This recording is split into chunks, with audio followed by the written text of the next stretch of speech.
મહારાજની જય. સત્ય સનાતન ધર્મની જય.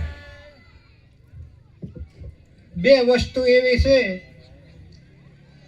કે સત્ય સનાતન ધર્મની જય એટલે એની અંદર 33 કરોડ દેવ આવી જાય. સદગુરુ મહારાજની જય બોલો એટલે જે કિલ્લા સંતો ભક્તો મહાપુરુષો થયા એ બધાની જય આવી જાય. દાખલા તરીકે કોઈ માટીના વાસણ બન્યા હોય એના આપણે નામ લેવા હોય તો કોડિયું કુરડીન રામયું ગોળો માટલીન કેટલા બધા નામ થાય, પણ એક જ નામ જો માટીનું બોલો એટલે બધા આવી જાય. જાઓ જાઓ. એક એક અધિકારી ઉભા થાય અને દોહદો મહાપુરુષોની જય બોલે એટલે એટલી બધી જય બોલવાની જરૂર નથી.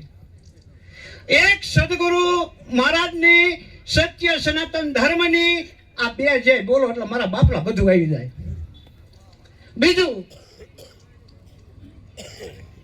આવું જે શુભ પ્રસંગ રાખ્યો છે એવા ભરતભાઈને ધન્યવાદ.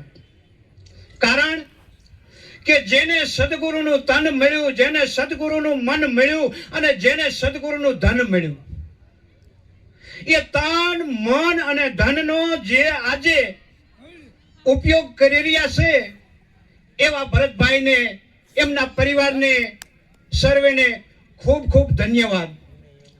નકર મહાપુરુષો તો મને અને તમને કંઈક ઠપકો દેશે કે ભિખારી ભક્તિ કરે નહીં, રાકા ભજે નહીં રામ, અલ્યા દાન દેવું ઈ દોયલું તરણી મરજીવાના કામ.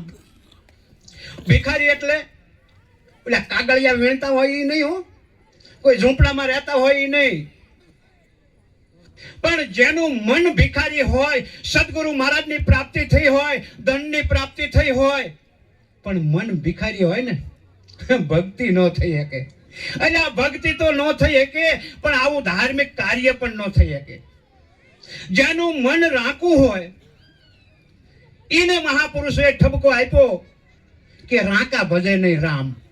જો રામ ભજવા હોય, પરમાત્માની ભક્તિ કરવી હોય, એમાં મારા કોઈ સદગુરુનું જેને મન મળ્યું હોય ને એ ભક્તિ કરી શકે. કારણ કેવું સદગુરુનું જે તન છે, સદગુરુનું જે મન છે, સદગુરુનું જે ધન છે, એ મને અને તમને જે કોઈને પ્રાપ્ત થયું હોય અને આવા શુભ કાર્યમાં જે વાપરવામાં આવે એ ધન્યવાદ છે. એવા મહાપુરુષને આજે જસાપર ગામમાં ભરતભાઈને, તેમના કુટુંબ પરિવારને અને એમના સદગુરુ શ્રી હકારામ મહારાજને ખૂબ ખૂબ ધન્યવાદ. બોલો સદગુરુ મહારાજની જય. વાહ.